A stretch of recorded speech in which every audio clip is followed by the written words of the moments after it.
Welcome to another episode of Kingdoms Unveiled, where two pastors want to pull back all the clutter that's been put on the Bible concerning its power. The power of God is in the gospel, and at times we clutter it up and we make it humanistic, and we try to achieve all of that which we are called to do in faith. We try to do it in the flesh, and because we just don't really believe that there is a spiritual nature to our faith. So that's what we want to talk about today. What is the supernatural nature of our faith? There is a kingdom of darkness. We're being warned about it multiple times in the New Testament. And we fight back with the strength of the Lord. We tear down strongholds by the truth of Christ. So you have two Reformed Baptist pastors of all, can you believe it, Doug? Crazy Baptists talking about the supernatural. How dare we? We dare because, well, some might call us biblicists. We just call it biblical. Sorry, that was a little snarky there. Good times. If you'd like to learn more about us, Doug is a pastor, been a pastor for over 20 years of the Reformed Baptist Church in Boulder, Colorado. If you want to know the technical name, it's the Reformed Baptist Church of Northern Colorado. That's because there's not a lot of churches in Northern Colorado. And I'm Jon Moffitt, the pastor of Grace Reformed Church in Spring Hill, Tennessee. And if you'd like to learn more about Doug, and I encourage you to do so, he's involved in a lot of great ministries and podcasts. You can go to douglasvandorn.com, and his books are there, and sermons, all that. Myself, I'm at jonmoffitt.com, and I've got several podcasts and ministries that I'm involved in. But something that Doug and I both got put our heads together and spent a lot of time and energy, and we'd love for you to come join us. We put together something called the Reformed Fringe. Doug, tell them about reformedfringe.com. Come on over to the Fringe, folks. We're having fun. Yeah, it's a chat platform, I guess, that you can live stream. We did our first live stream a week ago on Thursday night. It was fun. Yeah, Thursday night. And so, yeah, we're uploading papers and people talking about all kinds of stuff. And we have 12 countries represented so far. Yeah, it's crazy. Who would have ever thought that? I know. Coming from everywhere. Coming from missionaries out of the woodwork. We got lots of missionaries. We got pastors in there, professors, we've got scholars in there, professors in there. Yep. And they interact. It's been great. People are wanting to talk about the fringy stuff of their Bible, the fringy stuff of this world, and do it from the perspective of having Reformed theology as kind of your base. Yeah. Well, and there are a lot of people in there who aren't Reformed. So what we say in the introduction is Reform friendly, as long as you're not against hostile us. To it, right? Hostile, thank you. Yeah, if you're not against me, you're for me. That's right. And and Doug is this way too. A lot of my friends are not Reformed, or they're not Reformed Baptist, and so it's a great place. It's fun. There's at times where it's mostly fringy, and then there are times that there's some.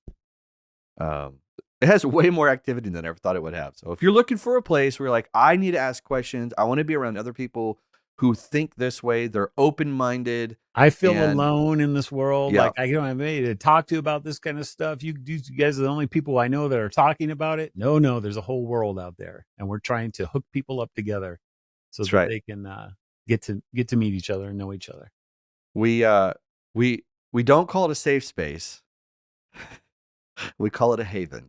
A haven. Which is better than a hoven. Exactly. All right. Doug, I think every topic we talk about is important, but this one's important because it will help you in your Bible reading and preaching. It'll help you in categories of understanding how the supernatural works. Idols are, I think, a mystery to people. Yeah. That's what we're talking about today is idols, right? Yeah. What in the world is an idol? Well, modern day pastors, I'm guilty of this, Doug. I'll say this. I'm a weak sinner who's growing, but I can remember way back when, when I would preach about idols, it was basically fabricated modern day things like movies or music or my body or whatever. You could put it in there, but we're always making idols out to be more of like a covetous sin. I mean, there's the sin of idolatry, and then there's the sin of covetousness, and I don't technically think they're the same thing. Well, I know they're not according to the Bible. So let's start with, let's start with Okay, idolatry isn't necessarily things that you make with your mind. They're actually things you make with your hand.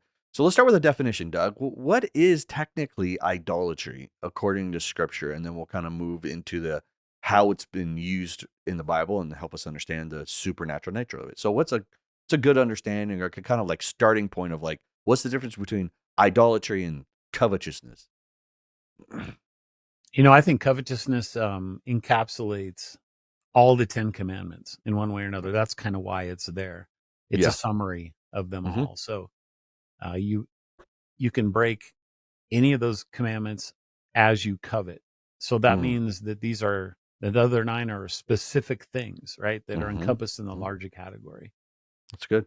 For whatever reason, I think a lot of Christians, it's been my experience, have, and this is also ironic, John, because we pride ourselves as Protestants and as Reformed people of splitting up the first 2 commandments, whereas Rome puts them together and the Lutherans put them together. And yet when it comes down to what's the difference between the first commandment and the second commandment, honest to goodness, there's not much. There's not much difference, because people, as we've been talking about lately, people don't think that the gods are real. They think that they're idols. And so effectively, you've just eviscerated the first commandment. The second commandment is you shall not make any graven images of anything in heaven above or earth below or under the earth. That's what an idol is. So I actually have a catechism that I put together that I sent to Michael Heiser back when he had just was just putting out The Unseen Realm. And I sent it to him hoping that he might just give me a blurb for the thing. And it was a supernatural catechism. He ended up publishing that, and they published it through Lexham as the Unseen Realm Q&A companion. All right. And so it's a pared down version. You can buy that on Amazon. I think you can. I know you can get it on Logos because it was Faith Life that published it. I bought it from somewhere. I know you can buy it. Go find it. Yeah, you can get it. You can get it in physical copy. And so at any rate, the purpose of it was to be a supernatural catechism, right? And so one of the questions I actually had in there was, what is an idol?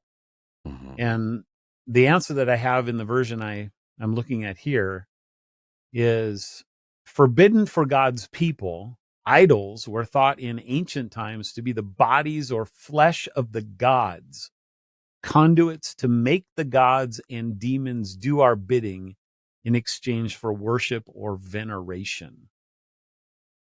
Now, flesh of the gods is actually the language that they use. You find Augustine using that language as he's talking about somebody named Hermes, giving a definition of what an idol is. So that was, flesh of the gods is language that goes back to ancient Egypt. They covered the idols in gold because gold became the flesh of the gods. It was incorruptible. And so another way of putting that would be almost like a house of a god. That's the way that I've come to think of idolatry. And when you understand it that way, my goodness, it takes you in some totally different areas than what you ever would have thought, just growing up hearing that if you are a young girl and you go to a mall and you're obsessed with clothes, you're making that your idol. Or if you are a boy and you love football too much, you're making that an idol. Yeah. And I understand why we try to apply it that way. I mean, obviously those things are dangerous. To put anything above God, or I just got done preaching Peter. Peter says, anything that controls you, you are a slave of. So, we want to warn people against being controlled by things of the world, loves of the world, lusts of the world, for sure. But Doug, when you when you look at it that way, in most people's minds, when they think of an idol, they're like, oh, somehow the Israelites just fell in. They really got duped by this mysticism of the Egyptians, like somehow they just where you can see people today where there were like certain kinds of rocks around, and there's like superstition. Let me put it that way. I think most people think of idolatry as superstition. It's all wives' tale. There's nothing really connected to it. Yeah. Right. And that doesn't make any sense because, man, idolatry was one of the commandments that just obliterated Israel constantly. I mean, just they were constantly being warned about their idols, right? Over and over and over again. So there has to be a time where you step back and go, there's more to it than superstition. There has to be more to it than superstition. Well, To think see of it God this to buy way. the water and then hold on to an idol doesn't make any sense. Think of it the way that the prophets compare idolatry to adultery. Like they're two sides of the same coin. Well, That's right. how do you commit adultery with something that doesn't exist, isn't real? Now, idols. So what's going on there? And I think this is where some of the confusion comes from, especially with the prophets, right? Right. Where they speak as if the gods aren't real. And so we look at an idol and go, well, it's not real. And they actually sometimes compare the God itself to the idol, saying things like, well, it can't even move. It can't smell. It's got a nose, but can't smell. It's got eyes, but can't see. It's got ears, but can't hear. And so we equate the two as if they're the same thing. But that's a polemic that's being used to mock the entities through the practice of idolatry, which was how they actually tried to harness the power of the supernatural entity that they were trying to get to possess the statue or whatever it was that they were using. It's a very different sort of a thing. Yeah. And so I don't want to go heavy into this, Doug, but I'm going to mention it now because you kind of alluded to it. What people don't understand about English translations, what you hold in your hand, most people will probably use, that are listening to this show, probably like the ESV, NAS, maybe the New King James. The C, was it the C? It's the one with the C, the Christian Holman or whatever, Christian Standard Bible, CSB. Yeah. Which are all really great translations. But what you don't understand at times is that a translation is also an interpretation. None of those Bibles are what we call a one-for-one. They don't go exactly from the Hebrew into the English because that's just not how languages work. If you talk to anybody who speaks two languages, they will tell you it's really hard to go from one to one. So therefore, at times, you will have English Bibles that they choose a word or they'll choose a phrase, or they're like, we were laughing about it a couple weeks ago, Doug, when they added the quotes for so-called gods. Remember that in Corinthians? The scare quotes. The scare quotes. Well, that can happen a lot when you're dealing with idols and gods. An example of this could be even 1 Chronicles 16:26, where it says, for all the gods of the nations are idols. But technically, the translation there could be, like the Net Bible puts it, are worthless. Well, in comparison, because it says, but the Lord made the heavens. So if you're thinking, okay, Israel's God made the world and he sustains it, and then you compare the power of the other gods, it's like, well, why would you ever? It is worth, like, why would you need those gods? They're worthless compared to a comparative statement.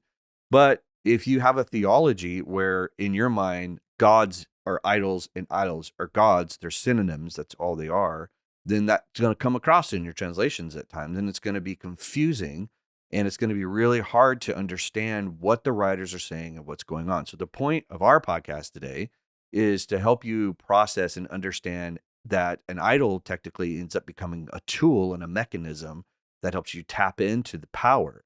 And this is why a lot of Israel would hold on to these idols, because they were, in many ways, they were backups. You know, I love how you said, Doug, the prophets often referred to it as adultery, because Israel entered into a covenant with their God, right? So they entered into the covenant, and the terms of the covenant were the 10 Commandments. And adultery would then be entering into a covenant with another God. That's why he calls it, like, they're being unfaithful. They're unfaithful. That's exactly right. They have a different husband. Yep. I mean, read Hosea. I mean, that's the whole thing is a story of a picture of their their idolatry in the form of adultery, right? Adultery. So that it's a big deal to God for them to have idols, because really holding on to the idol, I've never thought about it this way, Doug, is like Israel holding on to the 10 Commandments, right? Here's kind of our identification of our covenant with you, our God. And when you hold on to the idols, you're holding on to the identification or the source, the access to this other relationship that you're holding on to, this other God. So let's talk a little bit more about, is it just an identification without any consequence? I mean, why is it so important to them to do this? There's so much going on here, John, to try and get at this systematically. It might help to do something like this. So Okay. if you think about, and I don't want to offend anybody, but I think people need to think about it if they've got this going on in their background. If you think about what Rome does with saint worship, and when you walk into a Roman Catholic church, you'll see all kinds of statues all over the place, right? Right. Yep. Well, why are they doing that? Well, it's because somehow it's almost like a sacramental union between the saint and the object that looks like it, that is made, that then they'll carry this around with them. They'll wear crosses, with crucifixes, actually, they'll have little, I don't know, trinkets that they carry around that have the kind of embodiment of the saint with them that they can play around with and with their fingers and stuff like that. Well, why do they do that? So Rome will say that they're not worshiping anything, but that they're venerating it. Okay. And just stop and think about just that for a minute, because they're venerating what? Something that doesn't exist? No, they're venerating a saint that they believe will somehow pray to them. They can supplicate it for help. They can give it honor that it's due because of some, the life that they lived in the past, whatever the case may be. And then they do that through the union of that created Christian that died.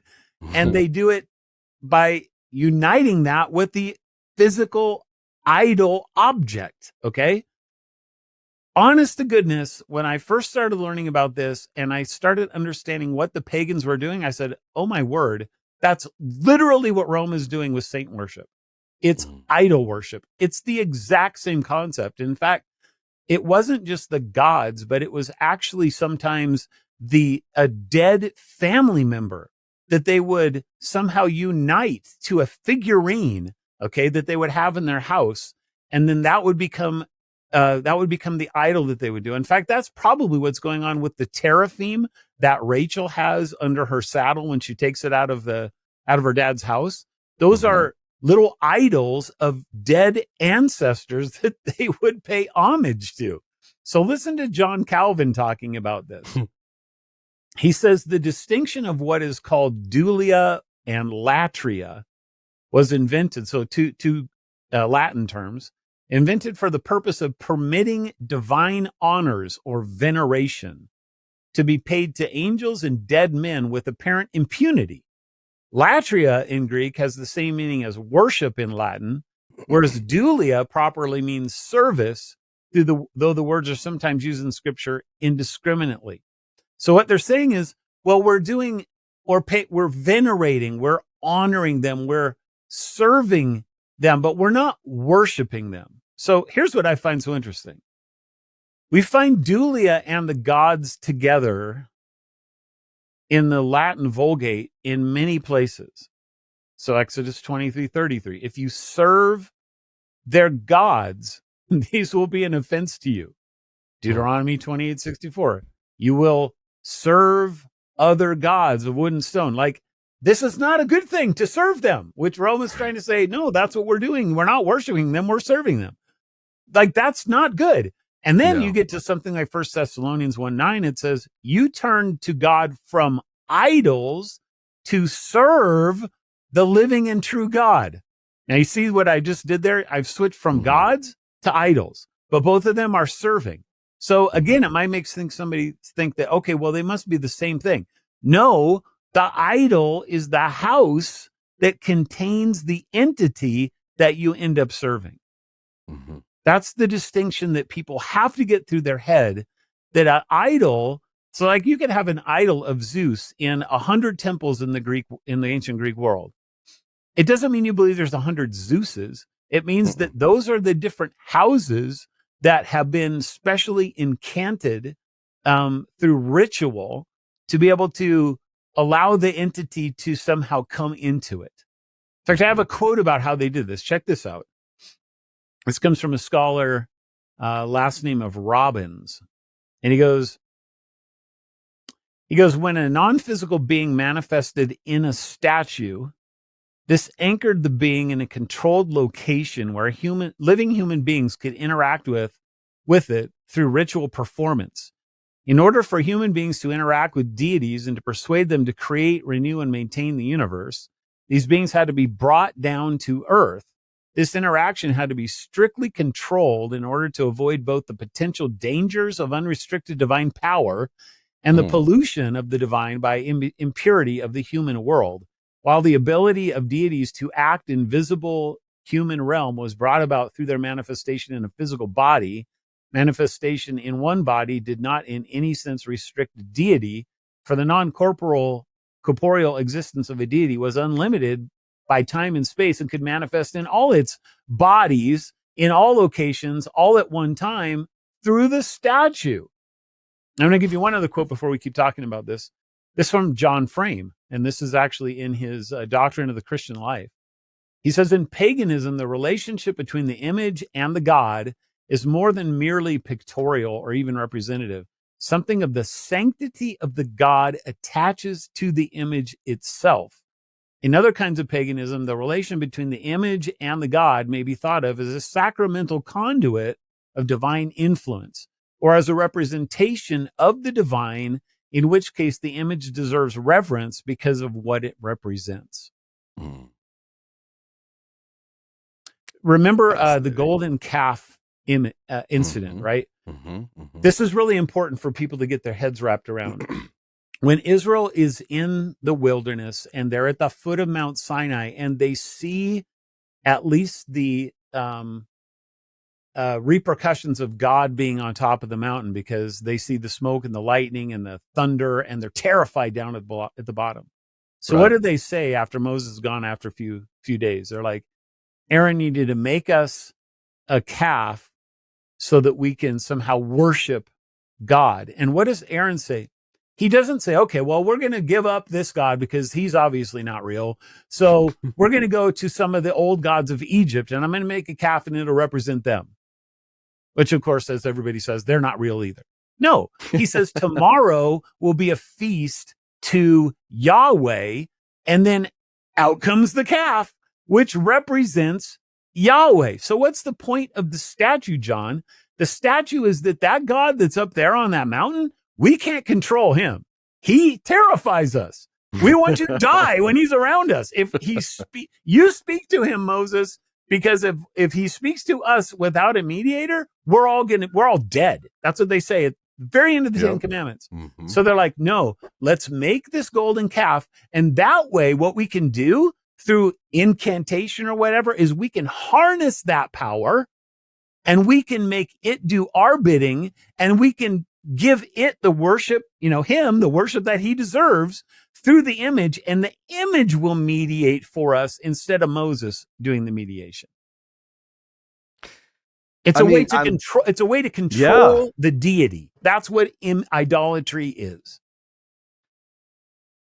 I mean, I'm thinking right now, there are multiple verses where it says, who is God that he could be in a house or be put into a house? You know what I'm talking about? Absolutely. What is the house that you would build for me? All these other gods have their house. What's in the pagan temples? Statues of the deities, because those are the idols, because that's its house.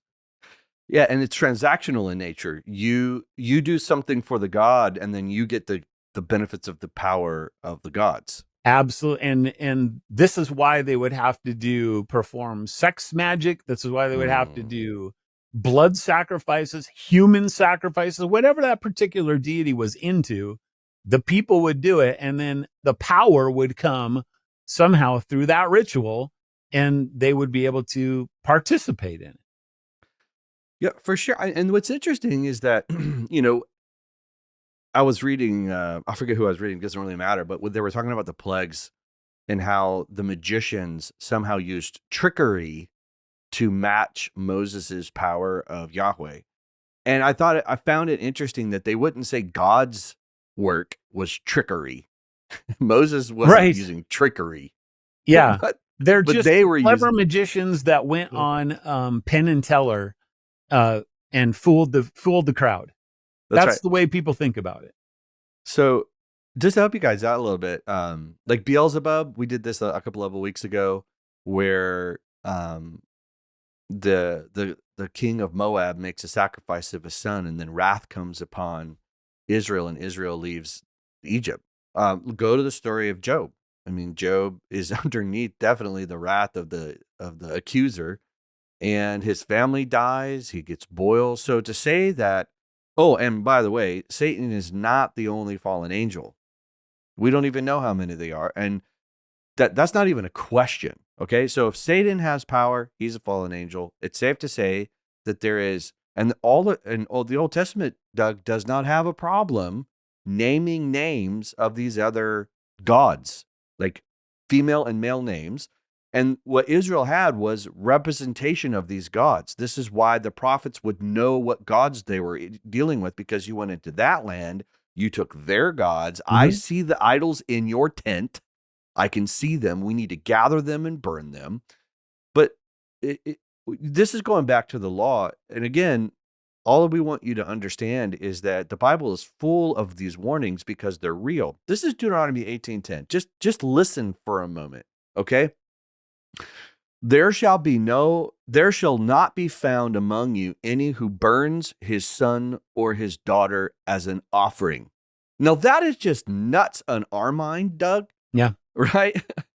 But in a pagan mind, this becomes a potential necessary practice because, well, the king of Moab did it because he thought the whole kingdom was about to be destroyed. And so he made one of the most ultimate sacrifices and was like, look, I just lost another 700 men. It's time to get this thing over with. Time to kill the son, right? I'm going to get the attention of the God to come down to me. But he's not done. Listen. Anyone who practices divinations or tells fortunes or interprets omens, or a sorcerer or a charmer or a medium or a necromancer or one who inquires of the dead. I mean, we were talking about how there was this connection with the dead in the Roman Catholic Church. By the way, I was thinking about that Disney cartoon Coco, Day of the Dead. Just thought I'd throw that out there. Whoever does these things is an abomination to the Lord. Whoa. I mean, that is all I know is I don't ever want to be identified as an abomination to the Lord, ever, whatsoever. Guys, can you just stop and think for a moment? He gives you these list of things and says, if this is what you're doing, it's not like, please stop. It's an offense. He's like, this is an abomination. I don't know, Doug, can you get anything worse than abomination? I think that's like the strongest definition of this is bad. This is really bad, right? So I always kind of chuckle when we look at the sin of idolatry and what it's connected to. Like, these are the things that are connected to idolatry. This is what they're doing to gain the power of these idols. And the prophets are saying multiple times, guys, this is like the worst thing you can do. We should pay attention to that. Maybe it might be helpful to go through some of the, especially Hebrew words that are used in idol passages. Mm-hmm. The most central one would be a word pesel. This is the word a graven image. This is what the second commandment forbids. It forbids the making of pestles, a graven image. That speaks for itself as to what it is. However, there's all kinds of other words that are used in conjunction with idols that might help people understand that there's more going on here than just some dude, carving some image and then somehow like worshiping nothingness. All right. Yeah. Yeah. So there's a word in Hebel. This is the word that you find over and over in Ecclesiastes. Vanity, vanity, all is vanity. Hebel. The word itself is onomatopoetic, where it like, it's like, it's vain itself. It's just fleeting. Hebel, like the air, It means empty or vain. That's a word that's used that we translate as idol. But the word means empty or vain. It doesn't mean non-existent. Synonym, another one is Elilim, which can mean weak or feeble. Another one is Mishlet Set, which means a thing of horror or a thing of shuddering. Mm. You have the word gilulim, which means dung. Now, you just brought up the word abomination. The abominations of the nations are gods like Milcom and Ashtoreth and Ashtoreth and Chemosh and Molech. But the word gilulim is used at the very same time, which says that these abominations are dung. They are rubbish. And then a good one here is the way that people translate Psalm 96:5. Yeah. We've talked about this in the, kind of off air several times. Right. I think the ESV translates, for all the gods of the peoples are idols. And so people will go, oh, see, they're the same thing. But the problem is that the word there is Elohim. Technically, it should read, all the gods of the nations are worthless. In fact, if you go to the Greek, you will see that it translates it, all the gods of the heathens are devils. Demonia. Uh-oh. Now all of a sudden we've moved from non-existent to demons. And the Latin uses the very same word. And I love the word that Wycliffe chose in 1388 in Middle English. For all the goodness of the heathen, men being fiendish. And what is that? That is a fiend. They're fiends. They're demons. Right. They're worthless. They're vanity. Those are the kinds of words that you need to think about, what's being represented by the idol. And so, of course, for a prophet, as he's mocking these worthless, feeble, weak, dung, things of horror, things of shuddering that are behind the idol, what better way to do it, John, than to use the actual idol thing itself and go, see, they can't even move. They can't do anything. One of my favorite stories is when the Ark of the Covenant is taken into the into the Philistine territory, and it goes before Dagon in his temple, and then they come back and they're like, Dagon is fallen on his face as if he has to worship the Lord. It's a great story, and it's not like just an accidental falling. No, it's a pictorial representation through the idol that Dagon has no power over Yahweh. Yahweh, who can't be represented by an image. And by the way, why can't Yahweh be represented by an image? Because he gives his own image of who he is. And that image is not a piece of wood or a piece of stone. It's the living embodiment of who he is in the person of Christ.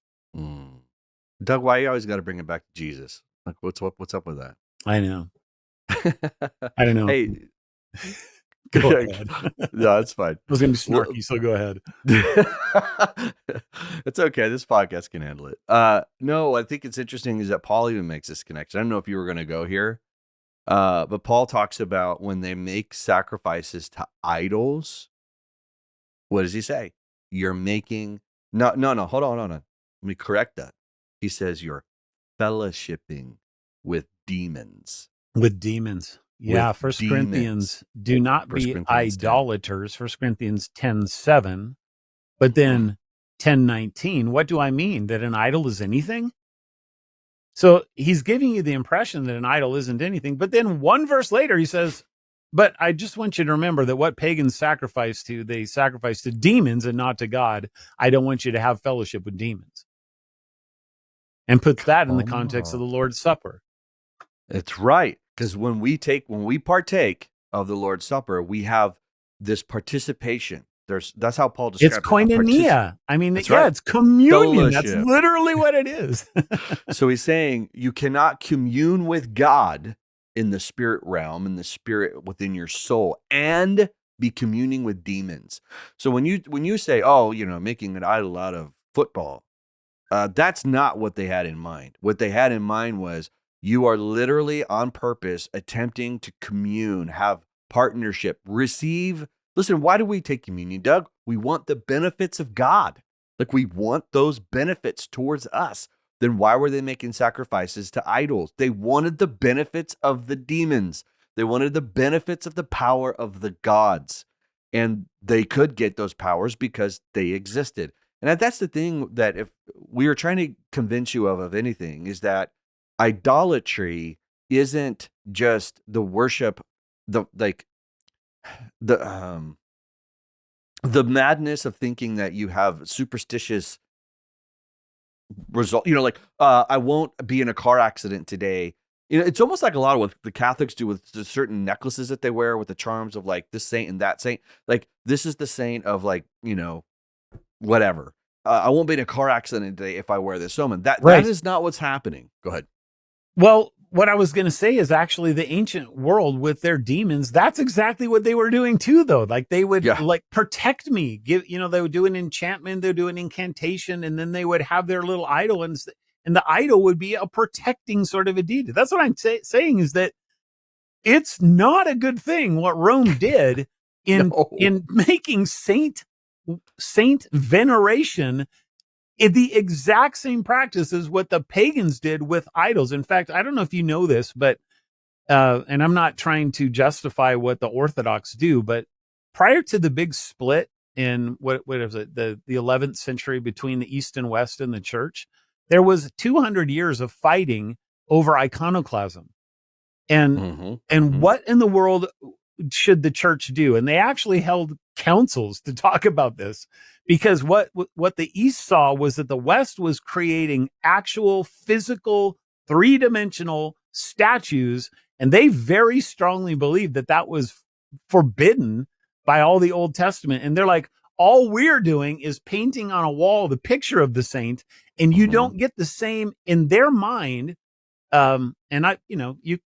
People can do their own study on this or not if they think that it's right or wrong, but in their mind, you can't get an entity to somehow enter into the house of an icon that's painted on a wall, but you most certainly can do it in a statue. And that was like this was one of the two main things that led to the split of the church. The other thing being the papacy. That's right.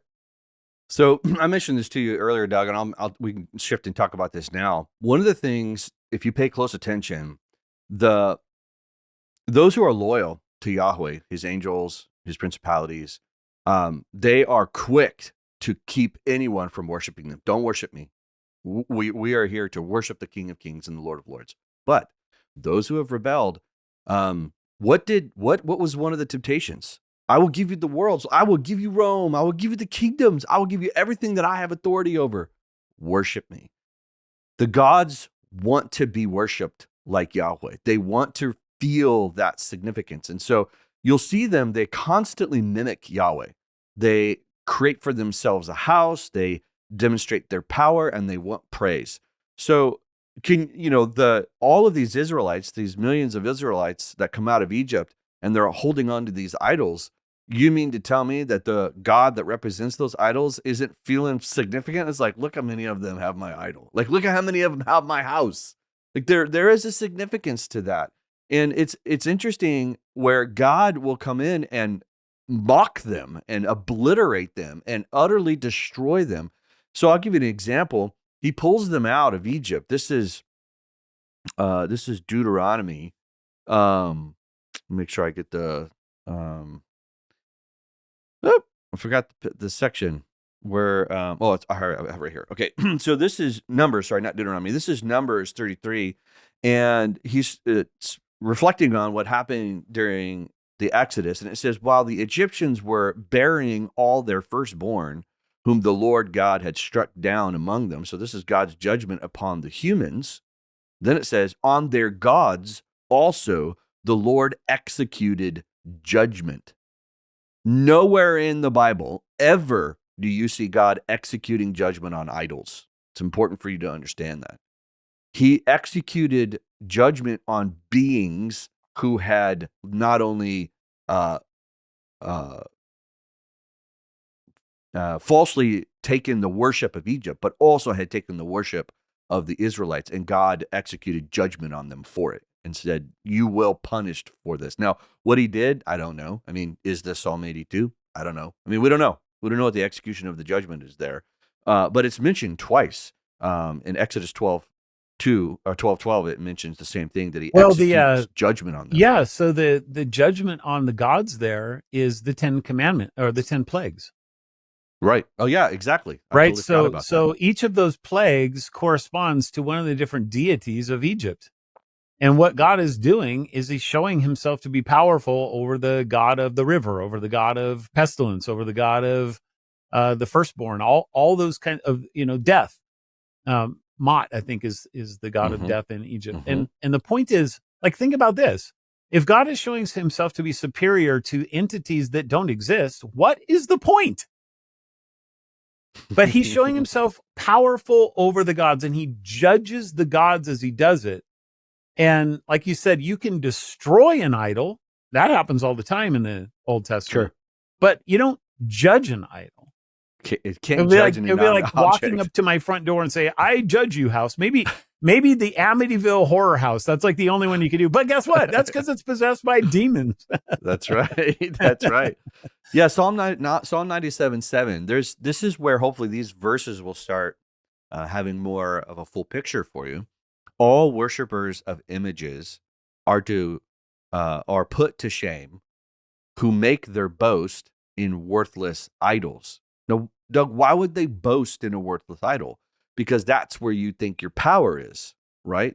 That's where the power is. Like, I'm holding on to this idol because it's a representation of the power. And it's like, you should be put to shame for that. And what's interesting, at the bottom of that verse, it says, worship him, worship Yahweh, all you gods. So what's interesting is, it's a beautiful picture. The gods to whom they're worshiping, the writer of the psalm says, those gods worship Yahweh. Like, the gods that you're worshiping, they're the ones who are supposed to be worshiping the God of the universe, the God of gods, the Almighty. And it's, once you understand that, it's not like, because how do you make idols worship? That doesn't make any sense, because they don't worship. The representations of the idols do, the gods do. And so this is a really healthy and helpful way, especially in the Psalms. It comes up a lot. And then, so Doug, how do we then, this is the last question, because this is the question that most people get. How do we interpret these passages where the prophets, well, they seem to call the gods idols, and they say they're worthless, and they mock them? Like, where is he? Is he relieving himself? Is he taking a nap? Like, how do we interpret these passages from the prophets that seem to come up not just one or two times, but quite a few times? Well, and the one you just mentioned, that's Baal. In that case, Mm-hmm. there's actually no statue there. He's actually mocking the god himself, because this is the storm god. That's what Baal is. And he's on top of the mountain, and he's supposed to be able to create lightning and fire. Mm-hmm. That's what he does. And here we have the dousing of all the trenches or whatever, putting water in them, and then the Lord hasn't done anything yet. He's just calling out, you got 400 prophets of Baal. Certainly one of you should be able to do something. And they start cutting themselves and That's right, doing all these crazy rituals, and nothing happens. And so the whole point of that story is that this is a fight between Yahweh and Baal. And how has Baal shown up to this fight? He hasn't shown up at all. It doesn't mean he doesn't exist. It means that when you look at the story, who is the one who comes through? It's Yahweh. He's the one who makes the fire, and then all the Baals end up being consumed, and they put them all to death and all this kind of stuff, because they're worshiping a false god, not in the sense that it doesn't exist, but in the sense that it's a liar.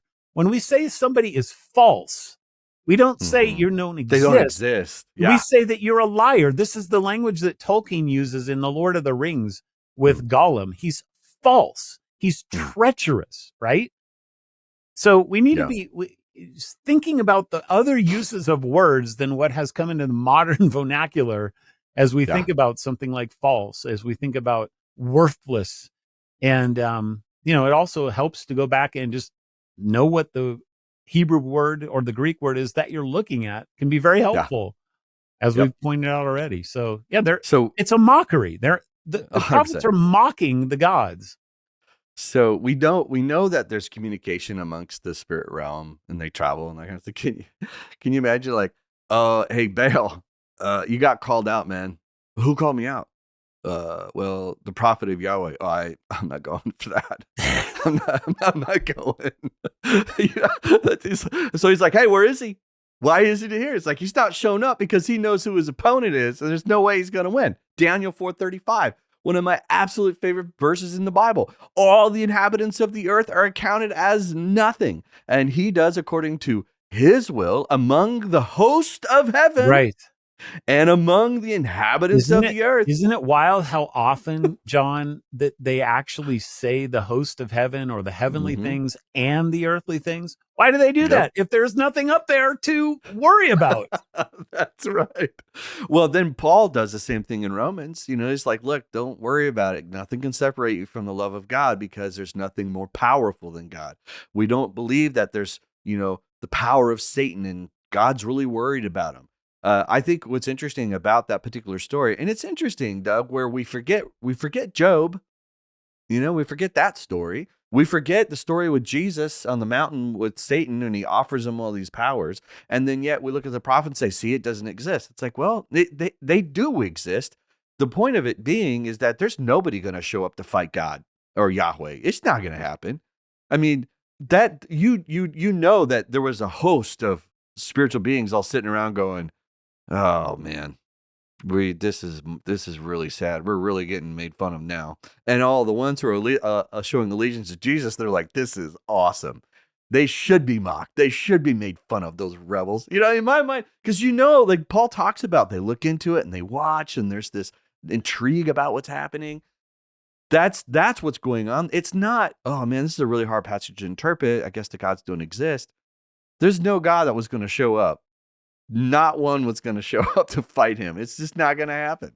So anyways, good times. Here's it. Let me give you just kind of a little, I don't know, we could do this for a whole show on its own, but it's interesting to me. I've given some thought to what they made their idols out of. And this kind of gets back to the idea of painting versus statues.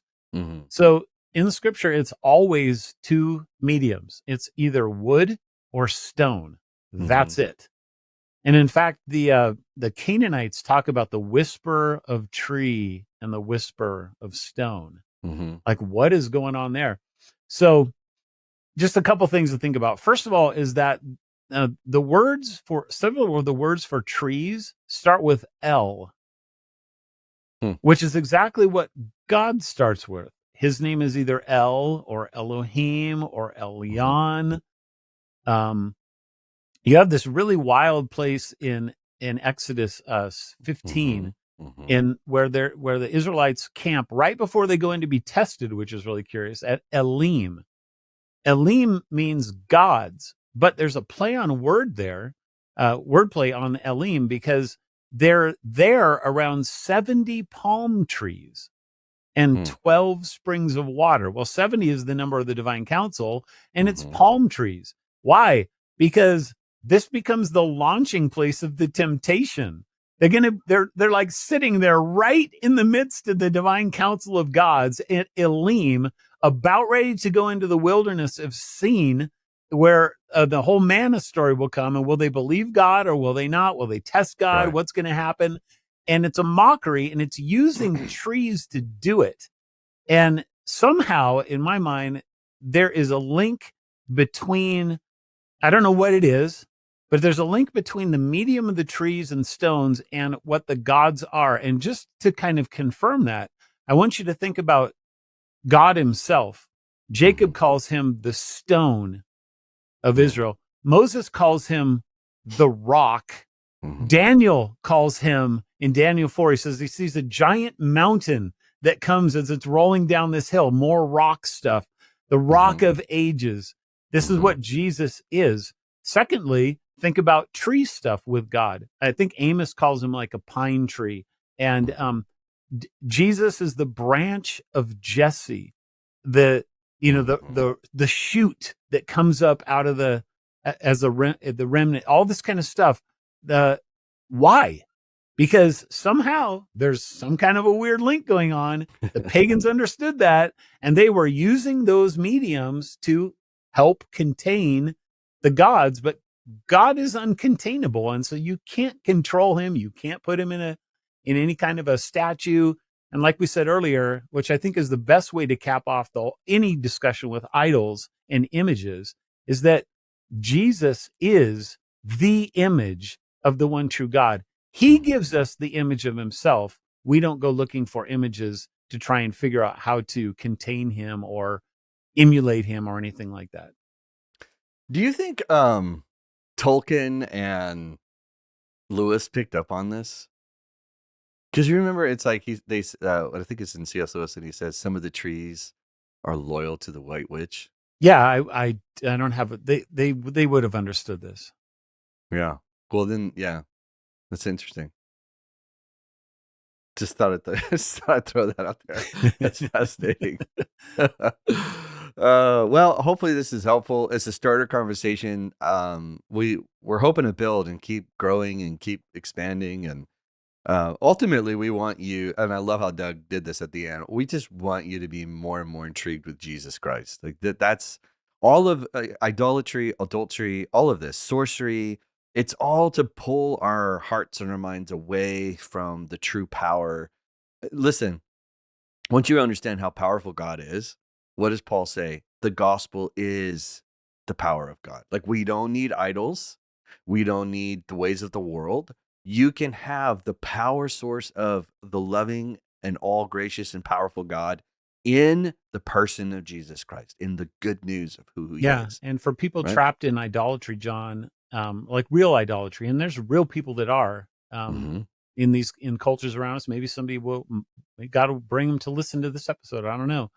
Understand that the power of the one who provides his own image is not just on a scale of power compared to these other entities. It's incomparable because he is the eternal, uncreated, all sovereign, all knowing God of the universe who control, like the verse you just said with Nebuchadnezzar.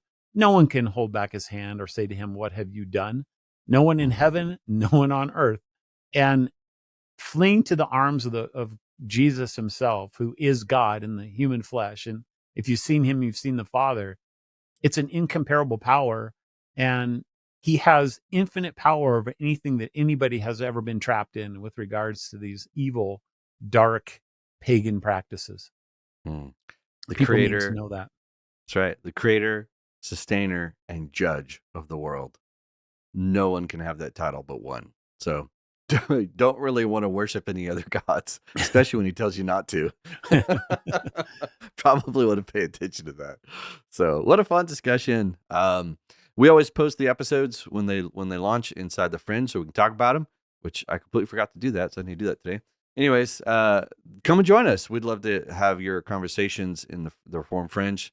And we'll pick this conversation back up. We're just kind of doing the basics right now. So you can go back and listen. We did the basics on the gods, on the divine council. We're working on idols. We'll do some stuff on demons and angels. We're just going to keep kind of work through and help people kind of add another crayon to their box so that the more colors of their Bible start to come to life, and you can worship Jesus Christ in greater, more wonderful ways. So instead of having like that crayon box where you're a little kid and it's like 8 colors, your mom buys she goes all out and gets you the 64 color crayon box. 64. And the kid who had that was like the coolest kid in the world. That's right.